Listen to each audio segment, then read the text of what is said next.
you got a few years under your belt as a hockey mom, a hockey family. What's some advice you would give to someone that is just starting out? This is their first season. Yeah, I would say, no, you know what my first piece of advice would be? Like, don't let anybody tell you no to anything because kids are so much more capable than parents give them credit for, and people will look around and say, "You're putting your kids on skates when they're 2 or 3 or whatever it might be." Like, you would be shocked. They can do it. They can learn. They also, the one thing I think that I will say for both of the boys that has been one of the best lessons is that learning how to skate early has helped them overcome adversity with so many things. Like, these guys both got on their bikes without training wheels, I think at 3 or 4 years old, falling over, getting back up. Because when you fall over that many times learning how to skate and you keep getting back up, and then all of a sudden you stop falling as much and you can skate, you internally learn that you can do it and you can get up and you can keep going and you can keep learning. And I think that translates into so many aspects of of their lives as they grow. And so I would say, one, like let them try it, let them do it. They'll shock you. They can do it. And the lessons that come with it, yeah, they might be upset a couple times, but that's a huge teaching opportunity, to show them that they can get back up and they can keep going. I have so many videos of Kobe falling all over the place, and he honestly didn't even care. He didn't cry. He just kept getting back up, getting back up. But I can see that determination now in so many other things that he does, and he's so confident about trying things because he knows he can do it and he knows he will learn. And I think that, in today's world, a lot of us like baby our kids and they can't do this and they're like, it's hard, like you gotta you gotta you gotta learn at some point, and they really are capable of learning at a young age. Yes, we got to stop bubble wrapping our kids. Yeah. That No. that's why we have hockey equipment. Yeah. And No, it's so good for them. I can't say enough good things about it with their development. Physically, they both signed up also for soccer, and they're both very, very good with soccer too. And I don't think that it's just because they're good. I think it's because they started other things earlier that helped with their balance, agility, confidence. I think that it all is part of that. And yeah, I think if they show, obviously, if the kid doesn't show interest and they're not into it, you don't want to be like dragging a hysterical crying kid out onto the ice and making them play. But if they show interest and they're happy about it, go for it.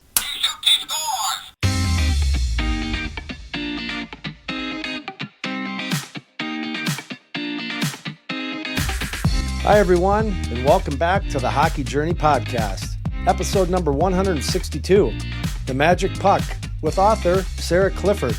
Presented to you by OnlineHockeyTraining.com, your off-ice, at-home, stick handling, and shooting training program. I'm your host, Coach Lance Pitlick. If you're new here, please make sure you subscribe so you won't miss out on any future episodes. Let's get to the interview. Joining me is Sarah Clifford, the author of the children's book. I got it right here. It's called The Magic Puck. Yeah, I got 3. So I hope that my niece and nephews aren't watching or listening here before Christmas, because that's what you're getting. But she's author of the children's book, The Magic Puck, a beautifully written, wonderfully illustrated story that blends imagination, grit, and the love of the game into a book that kids really can't put down. I couldn't. Sarah has taken the sport we all love and wrapped it in a narrative that inspires dreaming big, working hard, and believing in yourself, all while capturing the magic that hockey brings to so many of our lives. She's here today to share the journey behind the book, her writing process, what she hopes young readers learn from the story, and how hockey has shaped her life in unexpected ways. Whether you're a parent of a young player, a coach, a storyteller, or someone who believes in the power of sport that builds character, you're going to love this one. Without further delay, please welcome to the show, Sarah Clifford. Thank you I so got much, Lance, for having me. Yeah, I kind of knocked that intro out of the park right there, but man, that was fun to read, and I'm all excited about hearing the story. How are you today? I am good. Everything is good. Just running around like the crazy hockey mom that I am. Awesome. So you wrote the book, The Magic Puck. Yes. I absolutely love it. So we're going to dive into that in a second, but just kind of give us a brief, background check of you. Where do you live? How many kids you got? Because if you're into hockey, you got a Yeah, kid. yeah, And then, exactly. yeah, and then just kind of build to where you started. This idea Yeah. came into your brain, and we'll just go from there.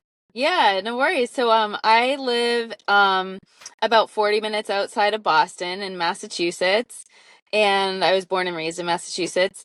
When I met my current husband, he had a daughter that was 9 who played club hockey, loved it. They were really into the whole hockey scene. He had actually never played other than pond hockey growing up, but just started to fall in love with the sport watching her grow and develop playing, and so when I met her, she was just adorable and so so into it and passionate about the sport, and it was so fun watching her play. And then shortly after that, we had a child, our first son, and before he could even walk, she had said, you need to get him like a knee hockey stick. And so that was always a joke. So before he could even walk, he was actually in his baby carrier, and we took him into pure hockey. And he got his first little knee hockey stick, and he would just hold it in his little baby carrier. And then that turned into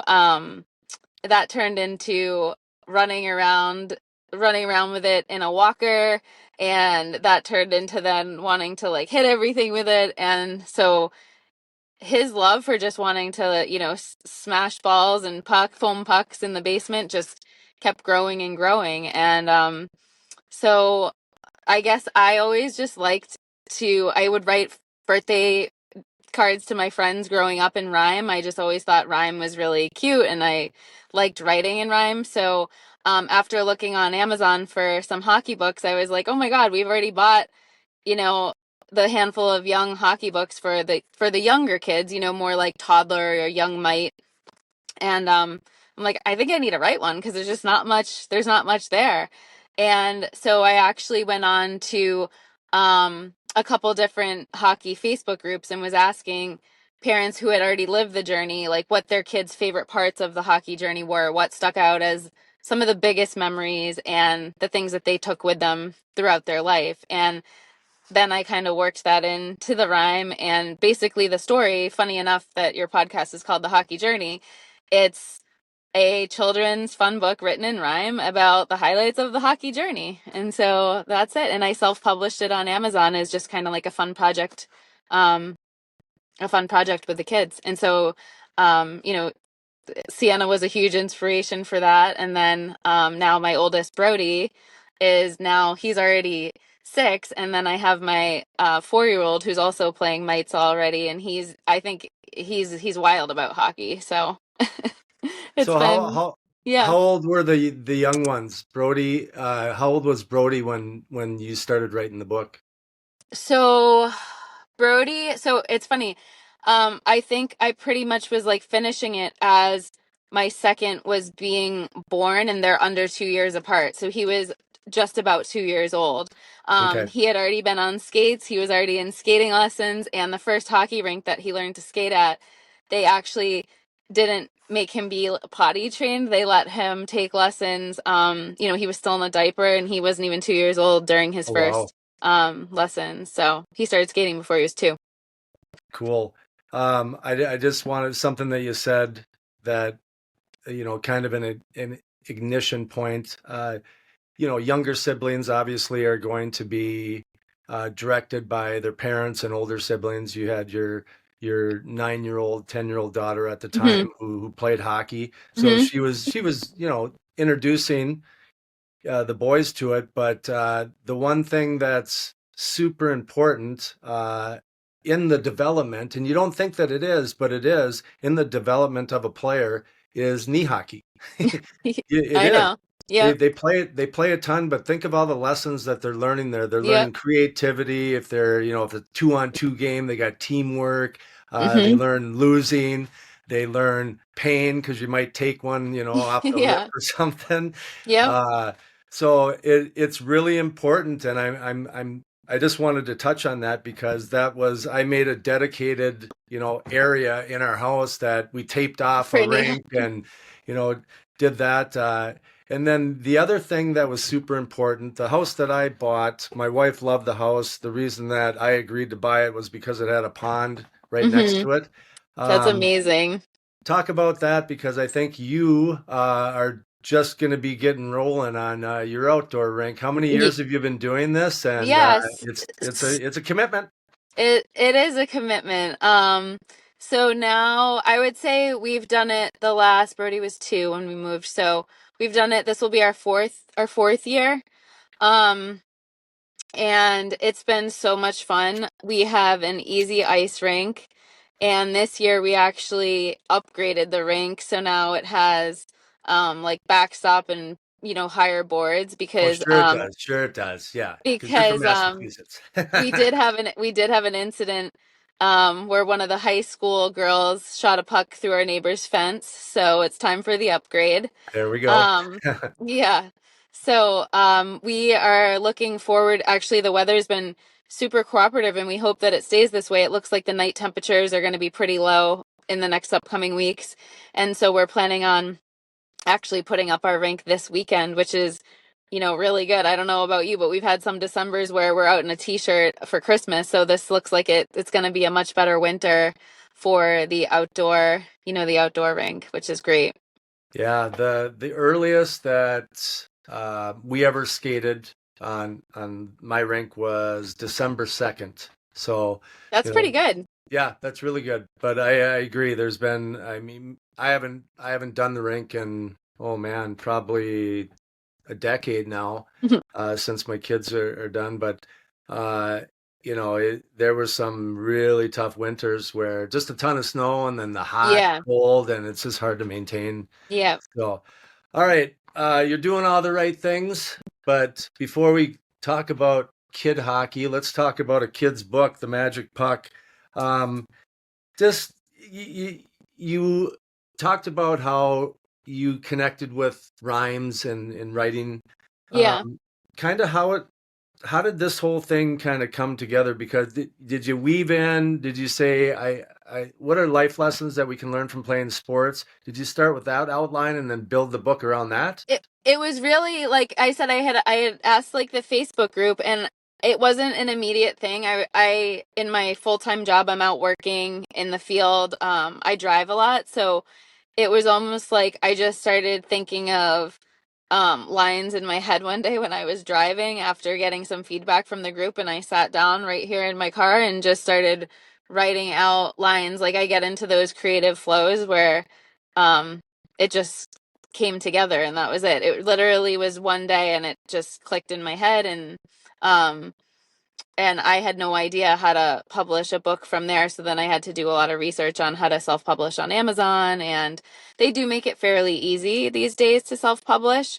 Um, but yeah, that was really it. Again, I was really looking to I find a lot of the kids books are about like um a specific event in hockey, maybe scoring a goal, or like there's one about the alphabet with I think it's like Z for Zamboni, and there's different but no books that I had seen, at least, and maybe another family will know more, but were about just the enjoyment of the hockey journey. And having the social media page, which corresponds the social media page started because of the book, but then it turned into its own um entity, I guess, because now we just share a ton of information about the hockey journey, videos of the kids.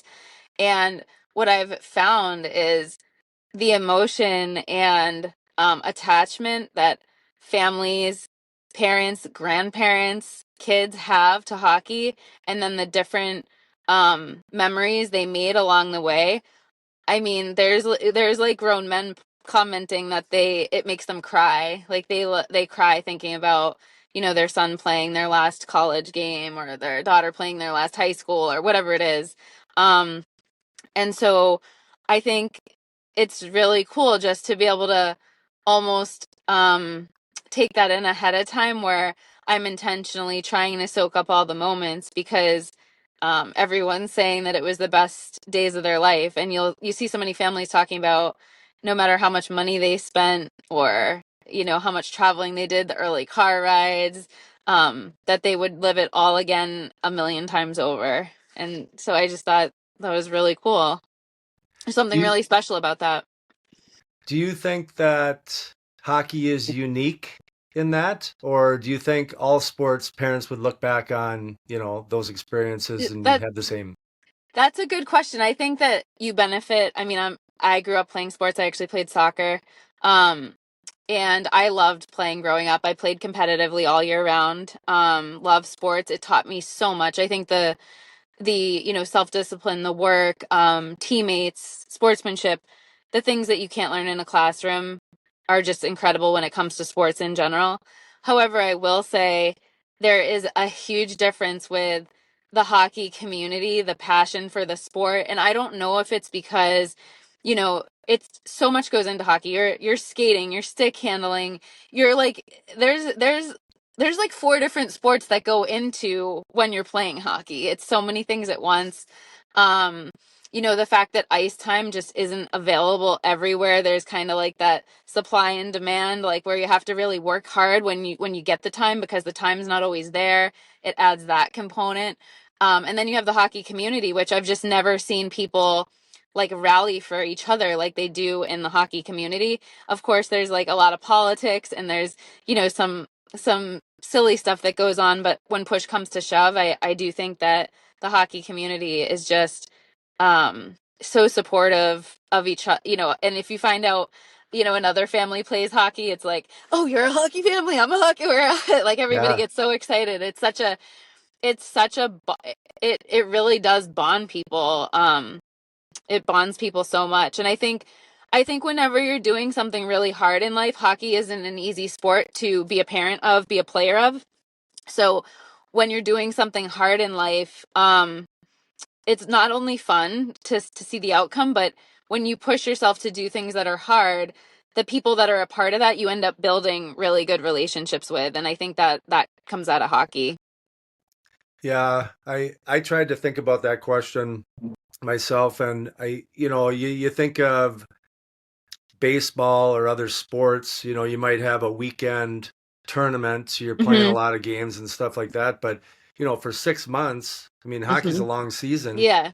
Yep. and you're getting together, uh, especially at Multiple the times a young, week. yeah, multiple times a week. And then, Hmm. before games, you're going out and having an appetizer, an adult Hmm. beverage before the game, and you're with Hmm. people. So it is. I always the first meeting that we had with the parents and players once the teams were picked, I said, "Welcome to your social calendar for the Yeah. next 6 months because Yeah. these are going to be your people." Yep. This is Uh, your new family. yeah, it's so fun. So I want to go back to the book. What a awesome cover, but when you get into it, I mean, each page has, I mean, the illustrations on here are They're just so cute. fantastic. Yeah. How did Amazon do that for you, or did you hire someone to get that Yeah, done for you? I did, and I actually used a site. It's called Fiverr. And I was Yes, I able know to, Fiverr. yeah, I Yes. was able to find an illustrator who would do them for me. I will say it was a bit challenging because he was from um I can't remember if he was from like the Philippines or he was from far away in a warmer climate, and so he was a little bit um he wasn't as familiar with hockey as I would have liked. So we had some corrections with, the skates and the gear, but overall very happy. Like he did a great job. And it was, affordable. And again, I didn't really know at that time it was more for my kids. I didn't think that the book was going to sell a lot. So I wasn't trying to spend a bunch of money on, an illustrator, and so this was a great option. But no, he did a great job. It's adorable. The illustrations are adorable. It's amazing. And now you don't even need fiber because with, I know. the AI. apps, I AI know. stuff, I it's know. just moving so rapidly. It is. Um, No, it and is. that's what I love about, your book is the authenticity of it, uh, it might be one of the last books that were written I by a human. I I know. I know it's not hard to put into, into AI, like write me a book on this, this, and that, and I know. No, you're right. Yeah. So who's the rink manager at your house? Are you The rink helping out manager. there, or is that your husband? Wait, our rink, you like Yeah, the the rink? rink at your Yeah, house, yeah, the yeah, rink yeah. at your No, house. he does it. I will shoot, like I actually get out there. I skate. I don't know if I told you this, but this is a whole other dynamic to this story is so I played soccer growing up, and then last year I decided hell with this. Soccer really hurt my knees now at this point anyways, but I joined like a women's learn to play Oh, in awesome. and I joined a team, and so I've done a couple tournaments with all these moms that have kids that play, and it is so much fun. It makes me so sad that I didn't play hockey because I feel like I didn't know what I was missing, but now I do get out there with the kids. So I skate on the rink, but as far as building the rink, the maintenance of the rink, no, that's all his job, not mine.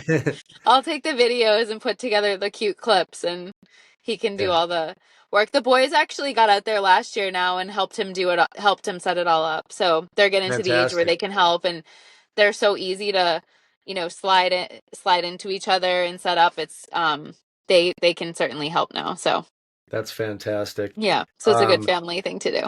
so do you have a little different perspective now that you're, playing the game? Like when you're in the stands watching your Yeah, kid and someone's yeah, sitting next to you yelling like, "Go get him!" and you're like, yeah. "Just shut up," it's Yeah, hard.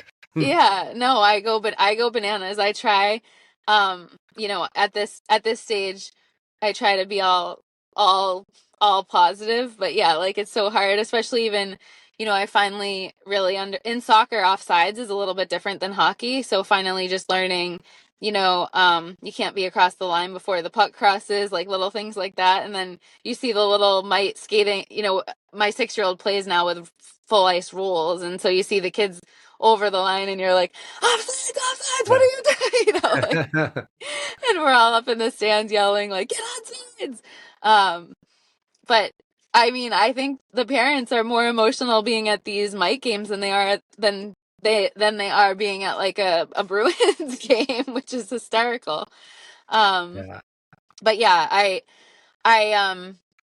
I learn something new every time I watch. I love sports, and I think even soccer has a lot of similarities with just I played a lot of 6v6, summer league and indoor with the boards, and so there's still a lot of similarities with the movement of the plays, and it's just so much faster. It's so much faster, and you got to be looking up, but you're stick handling at the same time. What are your teammates doing? Where are they moving to? It's a lot. It is. It's one of the only sports, that's played by a lot of people that you have to learn a skill before you can play the game. Yeah. Um, Yeah. and having when I coached, had two kids that went through, coached for 17 years, and at the youngest levels, I ran the program here in Wayzata.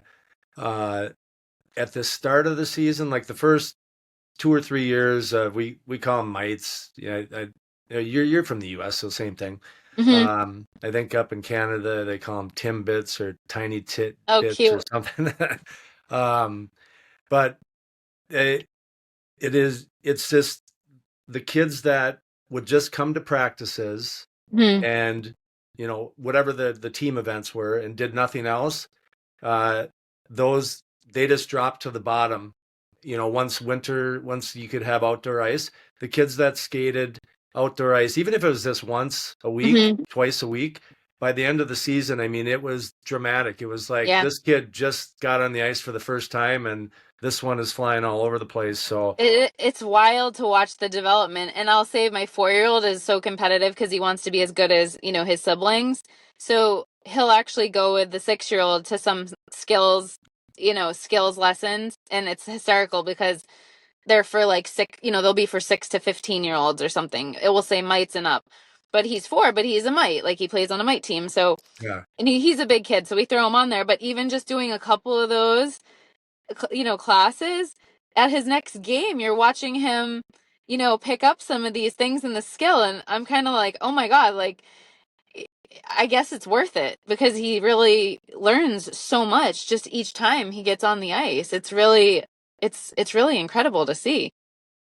Yeah, it is. And, as a coach, when you're with the kids all the time, Hmm. you don't see Yeah, the the the development. the, Yeah. the jumps, Yep. the noticeable jumps. Hmm. Um, the times where I would see it, and you're just embarking on this with your older boy, Brody, with travel hockey, competitive hockey, the brick tournament, which we will Yep. talk about in a little Yeah. bit.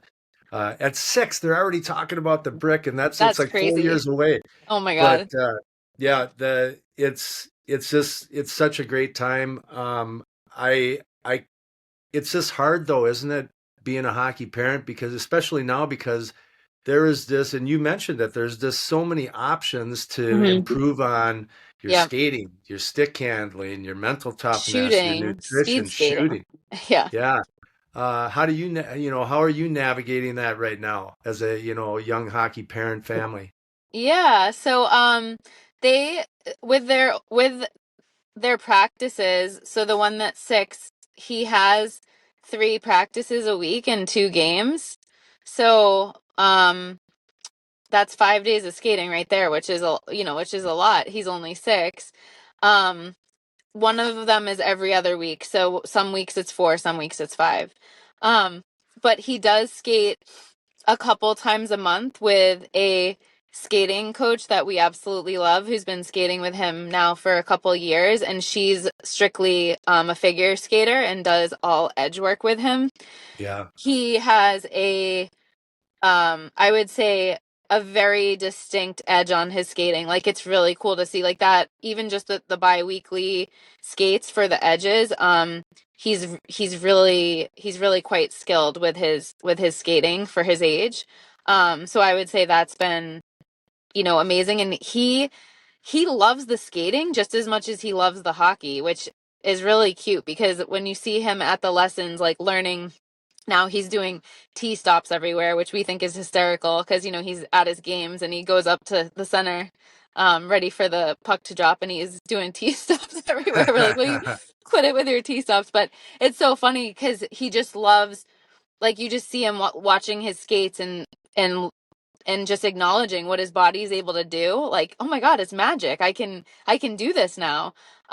So that has been amazing. And then he does, some shooting clinics here and there.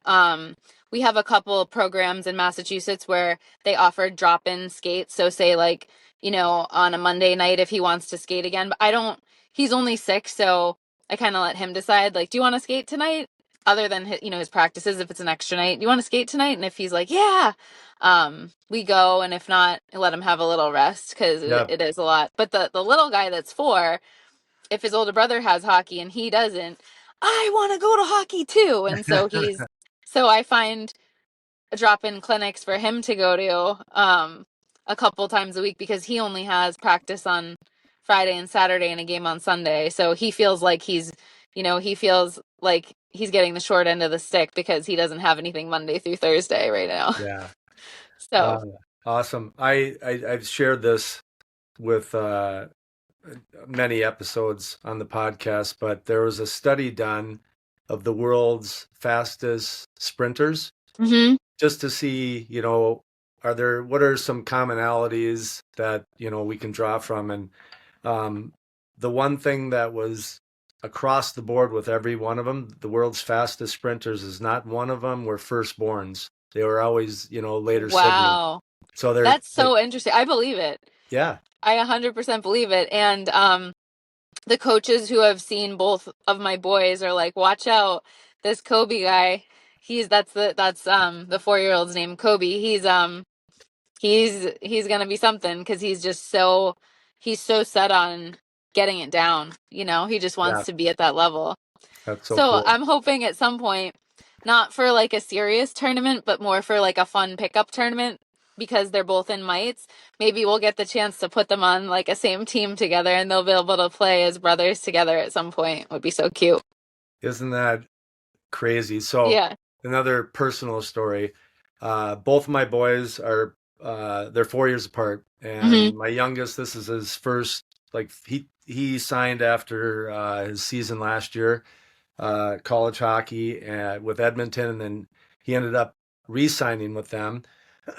And his older brother, um, that's been their goal to want to play together, and That's they so tried to do it cute. last summit. So they're playing together for the first time this year with Aw, Edmonton's AHL team in Bakersfield, California. So that's awesome. yeah, I so actually have a friend that I knew from my a previous role for work had two boys a couple years apart and they both ended up playing for the Mooseheads like up in Canada yeah, together. That's a very similar story and just so awesome. And they, were so close and just when they were younger, obviously they had more of that yeah, competitive edge, but as they got older and they got on the same team, they were each other's, biggest support, which is just like so awesome to see.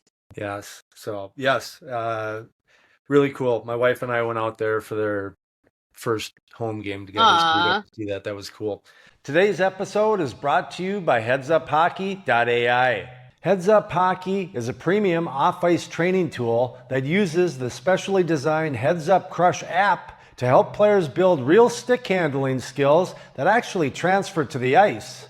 With hundreds of guided lessons and progressions, you'll have structured training that feels like a game but makes you better every day.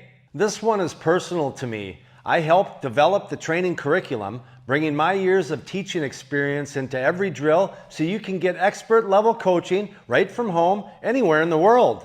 If you want to train smarter, keep your head up, and take your game to the next level, check out headsuphockey.ai.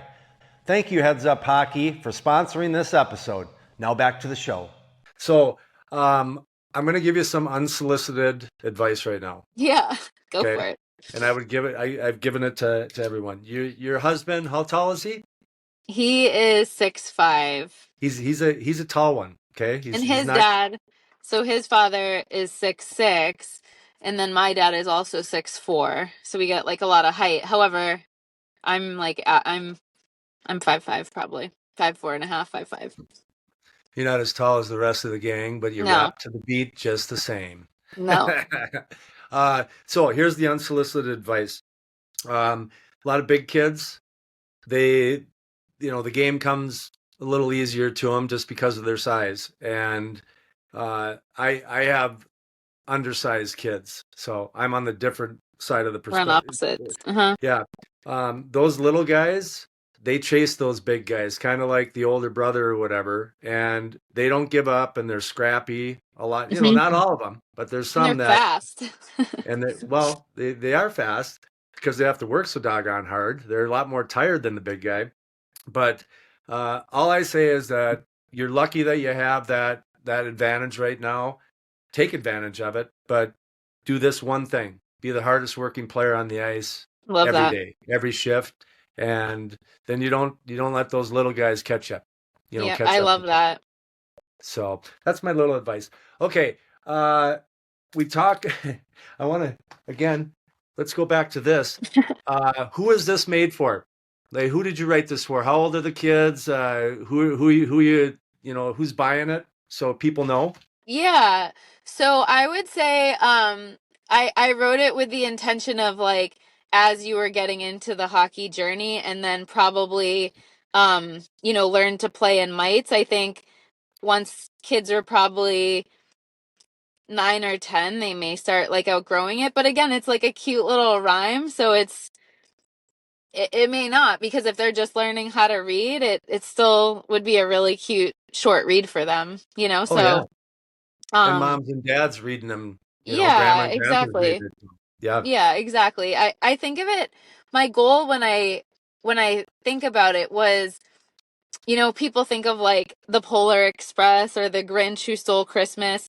Like I wanted it to become that initiation into your hockey journey. Like if you don't have, you need the magic puck in your house. Are your kids going to play hockey? Like, you need to order this book. You need to have Yeah. it in your house. I wanted it to be like sitting in all the hockey families' homes, ready for the kids to pick up, and um have it be when they get a little bit bigger. Like, remember when you used to read me the magic puck, and Yeah. have How it be cool is part of that? that magical have it be part of the magical journey.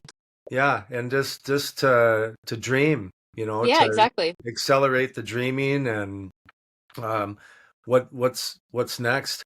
What you got a few years under your belt as a hockey mom, a hockey family.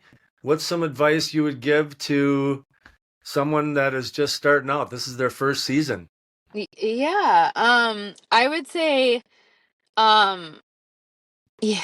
Oh my God, There's so that's a many hard things. one. I Build a know rank. there's Build a so many rank, things. write a book. You know what my first piece of advice would be, like, don't let anybody tell you no to anything, because kids are so much more capable than parents give them credit for, and people will look around and say, you're putting your kids on skates when they're 2 or 3 or whatever it might be.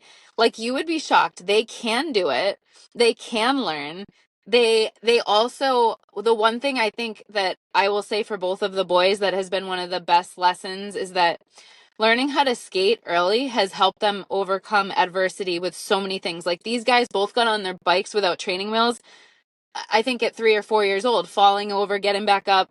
Because when you fall over that many times learning how to skate, and you keep getting back up, and then all of a sudden you stop falling as much and you can skate, you internally learn that you can do it, and you can get up, and you can keep going, and you can keep learning. And I think that translates into so many aspects of of their lives as they grow. And so I would say, one, um like let them try it, let them do it, they'll shock you, they can do it. And the lessons that come with it, yeah, they might be upset a couple times, but that's a huge teaching opportunity, to show them that they can get back up, and they can keep going. I have so many videos of Kobe falling all over the place, and he honestly didn't even care. He didn't cry, he just kept getting back up, but I can see that determination now in so many other things that he does, and he's so confident about trying things because he knows he can do it, and he knows he will learn. And I think that, in today's world, a lot of us like baby our kids, and they can't do this, and they're like, it's hard, like, you gotta you gotta you gotta learn at some point, and they really are capable of learning at a young age. Yes, we got to stop bubble wrapping our kids. Yeah. No. That's why we have hockey equipment. Yeah. And No, it's so good for them. I can't say enough good things about it with their development. Physically, they both signed up also for soccer, and they're both very, very good with soccer too. And I don't think that it's just because they're good. I think it's because they started other things earlier that helped with their balance, agility, confidence. I think that it all is part of that. And yeah, I think, if they show, obviously, if the kid doesn't show interest and they're not into it, you don't want to be like dragging a hysterical crying kid out onto the ice and making them play. But if they no. show interest and they're happy about it, go for it. Like, why not? Yeah, that's exactly right. I lessons that I have here with players, I do off ice stick skills Yeah. here in Minnesota, and every once in a while I'll get someone in there where the parent, you know, is doing exactly that. They're dragging him there. The kid doesn't want to be Yeah. there. No. I'm putting the clown suit on, trying to Yeah. do whatever I can. Yeah. It doesn't work. If it's easy and your kid wants to go, it's They'll like, go. yeah, they'll Yeah. go, and it's easy to see. No, it So is. And I was gonna say, yeah, um to just add, in our social media channel, the Magic Puck, I've had some parents, like, you know, write negative comments about forcing forcing young kids to skate, and I want to write back. Have you ever tried to force a young kid to do anything? Like, if they didn't want to do it, and they would not do it. Like, Right. they would not do it. And so, if they showed interest and were happy and were learning, and then that was great, and that's what they did. Um, you know, throughout the whole journey, yeah, there may have been a couple times where they like fell and were like a little upset or something like that, but that's gonna be at any age. Even if you have a kid join soccer at 6 and they fall on the field, like they might get upset. That's part of learning any sport. Oh, for sure. For But sure. yeah, having a toddler, I can't force my toddler to go shoot pucks in the basement. Like you see some of these videos of how obsessed he was doing it. Like we're not, you can't force him to do that. No, you can't. So, speaking of that, how we got connected is Mhm. one of your, I Yeah. mean, you seem to have an abundance of extra time being a No, hockey I mom to don't. be, but did, I'm you just became, organized. you became an influencer, Hmm. maybe by chance, but you were contacted by Michael Fitzgerald, who Yeah. is the It heads up creator of hockey. Heads Up Hockey. Yep. Um, Talk about that product because the first time that I saw it, I had Michael on the podcast. He called me and he Oh, said, "Hey," awesome. he He's said, great. I'm coming out with this stick handling product. If you're looking for a guest on the podcast, I had him Hmm. on, and he was a great interview. I just love his passion, and he's Yeah. really smart. A lot like not. I'm down here. He's like up here. Yeah, I'm he's very smart. bright. Um, but I had shoulder surgery right after we had the interview, and he sent me out the stand and everything. And Hmm. it was like 5 or 6 days after my surgery, and I had my son set it up quick for me because I just need to get out of, stand up and do something. So I'm playing this thing with one arm and for like a minute. And I called him and I said, dude, don't know if you need any help with this, whatever you got envisioned, but I'd love to be a part of it. And that's how it Aw. started. So, talk about that product specifically. What are your thoughts on it? Yeah. I've put my heart and soul into that thing. A couple decades of learning this stuff. But have your kids responded to it? And what do you think?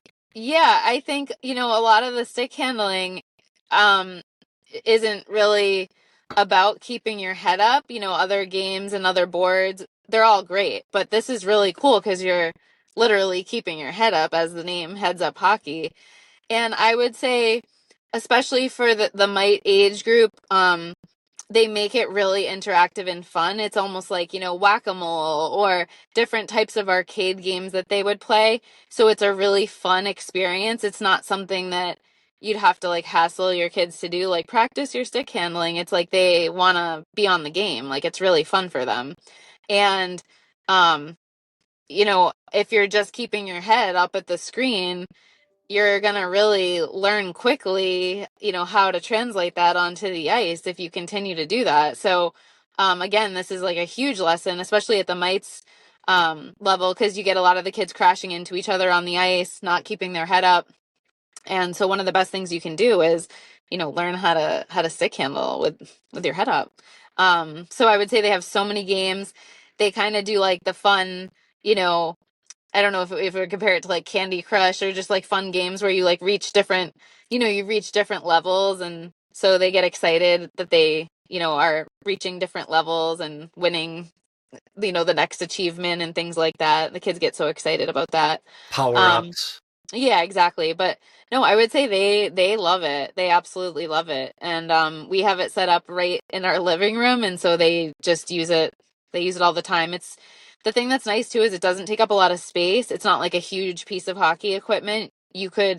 Um you could even take it with you to a tailgate party. Like you could take it with you anywhere. It's small, it's portable. And it's not expensive. A lot of this hockey training equipment is very expensive. It's for what you get. I think it's extremely affordable, and it would make a great Christmas present, birthday gift, for anyone trying to improve their stick handling. Yeah, awesome. And it's much like the pond, Yeah. the backyard rink. You're getting extra reps, Yes. and even if it's only 5 to 10 minutes, they get a stick in their hand, Yep. and they're playing a couple, Yeah. games or drills on that. They're going through that map, so Hmm. they're achieving, and it's a nice progression.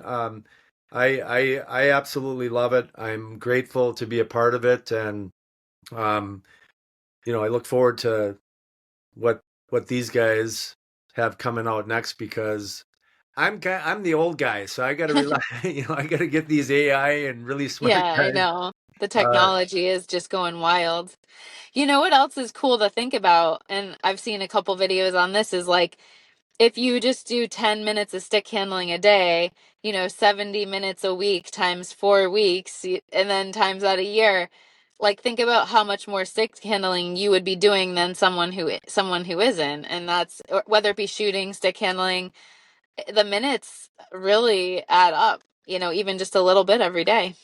it's the 1 minute, it's the 1% Yeah. rule because Yep. I think 1% of your 24 hours is like 14 minutes, 40 seconds, something like that. Yeah. Uh, and if you just invest that 1% into Yep. whatever it is, it's noticeable. Yep. So yeah, you got all this stuff. You know it all, but again, it's like we know it. We're throwing the mud on the wall, and hopefully our Yeah. kids it sticks for them. Right. Um, so thank you for that. I'm like I said, I'm grateful to be part of it.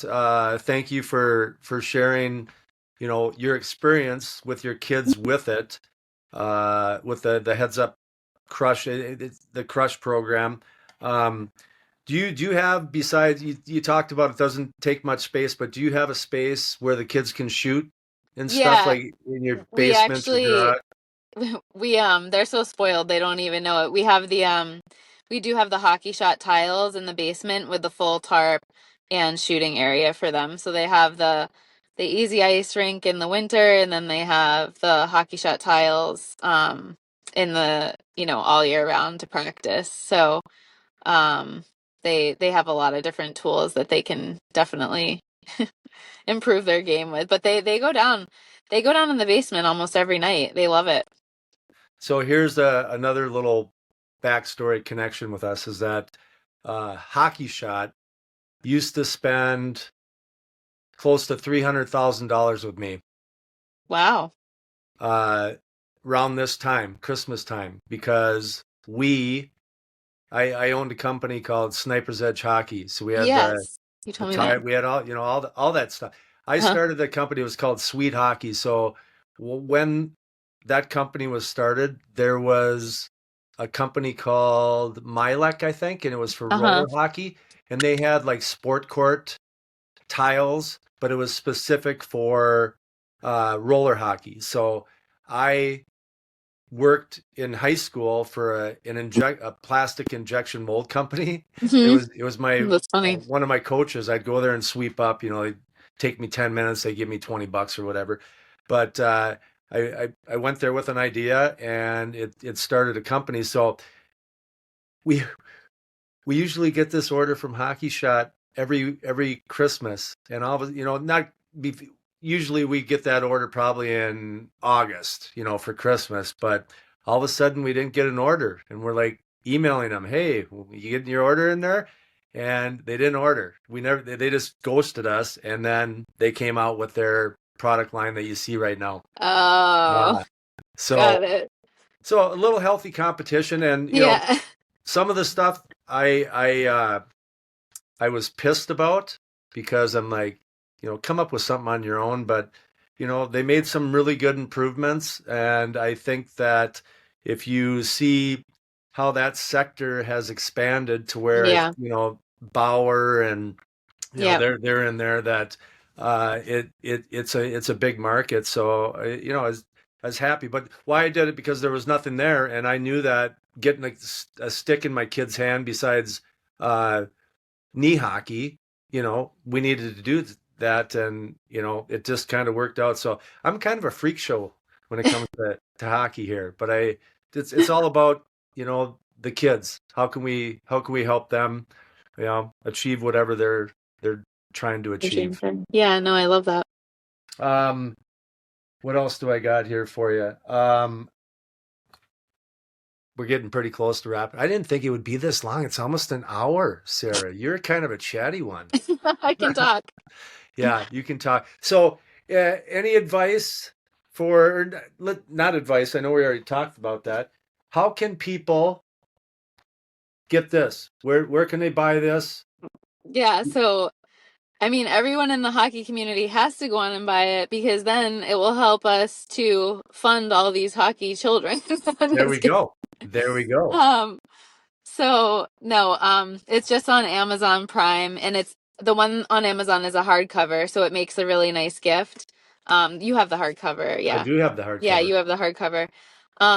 It's just on Amazon Prime, and I think now even people from different countries can buy it when they're on their online Amazon too, because I see um like different countries light up that are purchasing it, which is kind of cool. That's really We need to cool. do some marketing in like Finland and Norway over where Let it's me know. I know a nice and couple cold. people. Yeah, yeah. No, I need to get it. I need to get it out over there, but it's just been so fun because again, it started out as a little family project, and then I started posting videos about it, and then the videos were doing so well just on sharing how the boys got started in hockey, and it kind of grew from there. But I think you would ask me too. I did actually have so I had social media experience and a couple other brands that I had developed over the years. So I did have the I did have the experience with like developing content and understanding how to do it. So I think that was obviously really, really helpful. But um, now I think we have over 7,000 on Facebook, 14,000 on Instagram, and 47,000 on TikTok or something. I mean, Wow. yeah, Cool. crazy. So Really cool. yeah, and it's fun to do partnerships, and again, like we want to try and use everything and be able to give feedback. And I think what's funny about hockey is some people, because it is so competitive, will like quote gatekeep what they do for training. But I mean, we just share what we do. We're not trying to hide anything. Um, That's awesome. I thought that was funny. Yeah. So I have to just thank you for wearing your seatbelt for the whole interview. Safety It's a first. wild ride. The hockey journey, it's a wild ride. So the last thing I want to talk about is what you're just embarking on, which is the brick tournament. It's a Well, tournament in Edmonton, yeah, Alberta. It's at the West Edmonton Mall. And for all of you out there who've never heard of it, that mall has a mini rink right in the center of the mall. It has a glass roof. It's like two or three, I think there's 2 stories of fans or 2 levels, and then it's the big glass roof. I mean, it's in the middle of the mall. that's It's so hot as cool. heck. Um, I'm just going to tell you how serious this tournament is. It's competitive. So I've been to that tournament 3 times. My oldest got to play in it twice. He played in That's as an incredible. underage.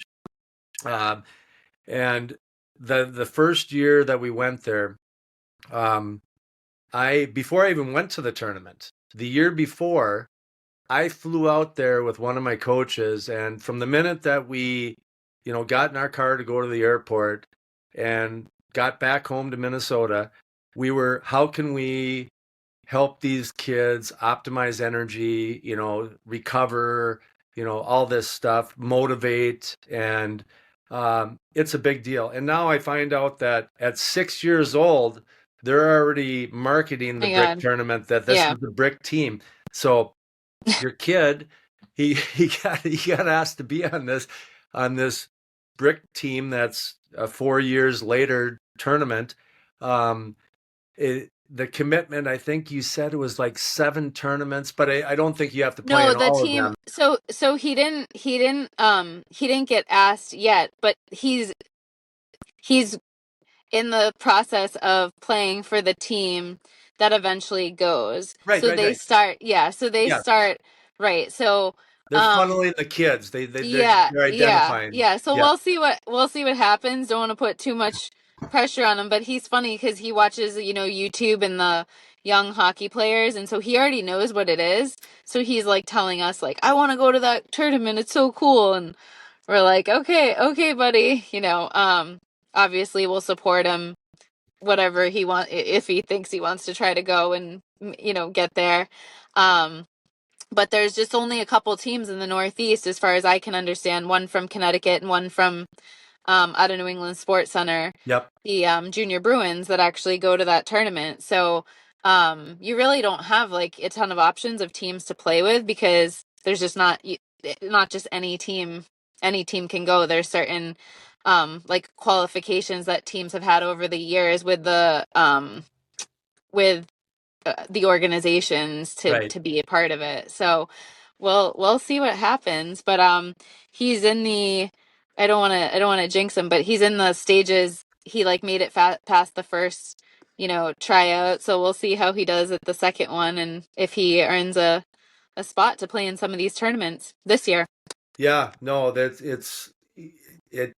it starts early. I remember the first and another bit of unsolicited advice for you, Sarah, and um, and I was lucky that I learned this early. So maybe because I played in the NHL, or probably not. It has nothing to do with me playing in the NHL. My son, he started early, getting pretty good, but you get contacted with from people from out of town saying, "Hey, we're going to Fargo, we're going to Toronto for a tournament. Your Yeah. kid want to sub on that?"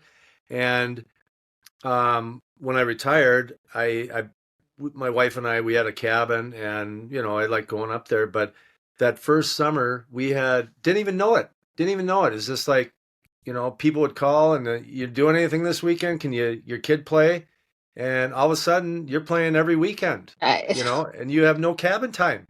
Uh, so we got into early September that year, and my wife just said, "We're not doing this again." You yeah. know, Yeah. Homie, don't play this game. No, I know. So, We pick your usually spots. take off the month of August, and we did already talk about that as far as tournaments. Like we don't want to overdo it, but of course it'd be really a fun experience to be able to go to a handful, and it's Oh, more for just sure. the experience is so fun. And I mean, I'm one of the parents, like I really enjoy the tournaments and the travel and like the whole atmosphere of it all. Like I genuinely enjoy it. The kids enjoy it. So I kind of look at it like I guess a vacation for us with some hockey Yeah, sprinkled in it, yeah, But you can kind of pick where you want to go and what you want to commit to. But I agree, it can get out of hand really fast if you're just like saying yes to everything. yeah. And enjoy this time, you young hockey families, where you have a couple kids playing, because there will be coming a time for you and your husband where it's going to be two ships passing in the night. I know. You're working one, the other one's working the other, doing their thing. So enjoy every moment. Eddie, I mean, we're at an hour. I thought I'd be happy with a half an hour, Sarah. I mean, this has been awesome. Thanks for carrying the show. I was I can talk about any whatever, if there's anything else you think about, or there's so many things I can. The one last thing that I'm curious about is you've worn a lot of hats, Yeah, I in the have. past as far as work stuff, but was there I love the entrepreneurial spirit. Like when I retired from the NHL, I had no idea what I was going to do, but the one thing I did know is right, I was going to strive for is never Hmm. to have to work for anyone else again in my life. Yeah. So you're an entrepreneur. Are you? Do you work for someone, or everything's on I your own stuff? No, so I actually do. I work full time in medical sales too, which I love. I'm on the road a lot, but luckily I have a pretty small territory, so I'm able to be very um like present for the kids. It's actually I've been so blessed with the job that I have, the culture of my company. Um we like work hard, play hard, everybody. It's a really great company. So I do a lot of driving throughout the day, but I'm able to be, home at a reasonable time at night to be at practice and whatnot. And then I've always been entrepreneurial in the sense of when I like want to create something, I just try to do it, I guess. I had a fitness company where I developed a fitness app in my early 30s, and then with my husband once after we met, I launched a company for like organic skincare and wrote a couple of books. I had written this other memoir about my brother who had passed away when he was 25. So Wow. so I had done that, and then the magic puck. But I just like I do like projects, and I think it's just a testament to like I hated English class. I am not even like a big reader. I'm not like I wouldn't call myself a writer, but like you truly can do anything that you really want to do if you put your mind to it and find the right people to help you figure it out. Great message. Great message. I hats off to you. So Really cool. That any other parting wisdom you want to share with these hockey families that are going to be these thousands and thousands and thousands of hockey families that are going to be just isolating themselves on you right now? Any? no, I think what I've learned is like, as you're going through all the moments, there'll be that like last time where they won't ask you to, tie their skates again, or you won't have to ask them where their water bottle is. So through the stress and the hustle and the bustle and getting them ready, try to slow down and enjoy the moments as much as you can, because then one day they won't be the same anymore. Yeah, absolutely. Are you tearing So up on that's me? Did you just yeah. say it? Oh, thank you so much. It's so good. Oh, you're the second person that I've interviewed that cried. Um, Just making so people cry on the Hockey Journey show. that's what I do. That's that's like what I find though so much on, having the page and the feedback from parents is that you just like think about these moments and then in the blink of an eye they're just over, and it's so hard to stop yourself, but just make the point throughout it all to be intentional about stopping yourself and like taking it all in. Yeah. Wow. Easier said than done when they haven't had their snacks and you're trying to tie skates and get them on the ice and you're like, get your shit on. But Yeah. I'm trying. You We all know, try. at the end of the day, you just hope that you got close to a win, Yeah. by making the right decisions, saying the right things, doing the right things. And it's sometimes we don't, but you Yeah. you pull yourself back up.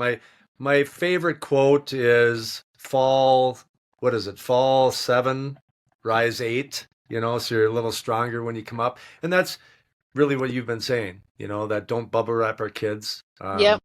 That it's hard for us to sit there and bite our tongue and say something, but when they're going through that struggle, I just had my I just had a first lesson with my younger brother's kid who is 5, and he he just can't keep his mouth shut, being a spectator in the background. He's like, tell his kid what to do and stuff like that. So I had to tell him, just, stop bubble wrapping, let me do my job, Yep. and you can talk to him on the way home and stuff like Yep. that. But Yep. No, that's um, perfect. We really let the coaches, the skating coaches and the team coaches like really lead. We try to stay out of it and let them have like their independent relationships with them. And I yeah, think that's been super helpful. They've developed really good relationships with all of their coaches.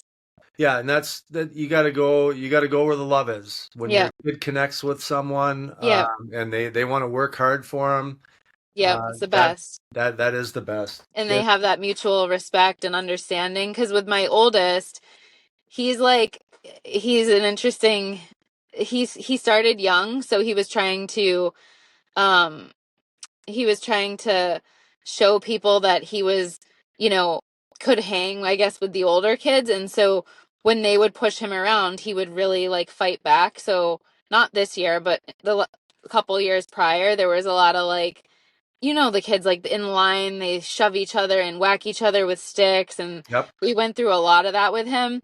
And, some of the coaches we're not happy with it, but some of the coaches that really saw the potential in him were like, it's tough right now, but let's work through it because he's going to be a good hockey player because of it, because he won't take, like, he wants to hold his own. Like, yeah, so the mentality behind it was good, that he wanted to assert himself and not be pushed around, but we got to work through like how you do it in hockey. And so that's another lesson that he's learned is, don't go whack a kid with a stick, go take the puck and score. And so yeah. it's, teaching him that. But with the right coaches, and the coaches he has this year have been phenomenal with him. It's been night and day, and he's just excelled and he's doing great, and he's really not, that's not no longer an issue. So it's been great. Well, that message is magic, much like the magic You're puck. too funny. Okay. Uh, One more time, how can people get this before Christmas, the Yep, they have to holidays here? go to Amazon, type in the magic puck, Sarah Clifford, and And no, look for and this thank you. picture. Look for that And I picture. no, and thank you so much, Lance, and to whoever's watching for um, you know, getting the book and putting it in your home.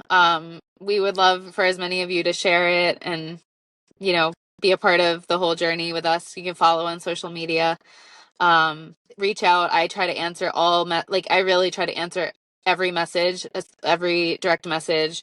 um and people have questions all the time about getting kids on skates. What do we do? I really try to answer as much as I can. Sarah, thank you so much for joining me today and sharing the journey behind the magic puck. What a cool book. And here it is one more time. Um, I love the stories that remind us of the magic in this game, not just the goals and the wins, but the belief, the imagination, and the heart that hockey brings out in people. Your book captures all of that beauty. So thank you, Sarah. Thank Uh, you. for everyone listening, if you have a young player in your life or just want to bring a little hockey inspired positivity into your home, I highly recommend grabbing a copy again of the Magic Puck. I'll put the links in the show notes so you can find Sarah's work, follow her latest projects, and stay connected as her writing journey continues. As always, thanks for tuning into the Hockey Journey podcast. Thank you, Sarah, Thank you. for being here, and for all you listening out there. Keep working, keep dreaming, and keep finding the magic in your own hockey journey. Love it. Well, that concludes another episode of the Hockey Journey podcast. I can't thank you enough for stopping by and listening. I hope you enjoyed hearing about the creation of the children's book, The Magic Puck, and getting to know the author, Sarah Clifford, a little better as she and her family continue on their hockey journey. Lastly, if you think there's someone in your circle of family and friends that might like this episode as well, please share it with just one person. It will really help me in growing this hockey community. Again, I appreciate you being here. Don't forget to subscribe, rate, or submit a review. I hope to see you back here soon, and do me a favor, make someone close to you smile today. All the best, my friends.